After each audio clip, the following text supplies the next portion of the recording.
આ તરફ અમરેલી જિલ્લામાં પણ સાર્વત્રિક વરસાદ થયો છે। જાફરાબાદ, ધારી, લાઠી તાલુકામાં વરસાદ, જાફરાબાદના કોસ્ટલ બેલ્ટ વિસ્તારમાં વરસાદ થયો છે।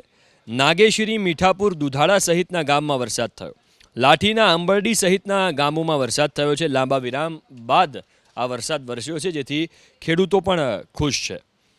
તો અમરેલી જિલ્લામાં સાર્વત્રિક વરસાદ, જાફરાબાદ, ધારી, લાઠી તાલુકામાં વરસાદ થયો છે। ગ્રામ્ય વિસ્તારોમાં પણ સારો વરસાદ થયો છે, જેના પગલે ખેડૂતો પણ ખુશ છે અને અષાઢી બીજના પાવન પર્વે સૌરાષ્ટ્રના અનેક એવા જિલ્લાઓ છે જ્યાં વરસાદ વરસ્યો। તો અમરેલી જિલ્લાના રાજુલા તાલુકામાં પણ વરસાદ વરસ્યો। રાજુલા શહેર અને આસપાસના ગામમાં વરસાદ વરસ્યો છે। ડુંગર, કુંભારિયા, દેવકા, મજાદર સહિતના એ ગામો કે જ્યાં ધોધમાર વરસાદ વરસ્યો। તો અમરેલીમાં સાર્વત્રિક વરસાદ છે અને રાજુલા તાલુકામાં પણ ધોધમાર વરસાદ વરસ્યો છે। રાજુલા શહેર અને આસપાસના જેટલા પણ ગામડાઓ છે ત્યાં ભારે વરસાદ વરસ્યો। ડુંગર, કુંભારિયા, દેવકા, મજાદર સહિતના જે ગામડાઓ છે ત્યાં વરસાદ વરસ્યો।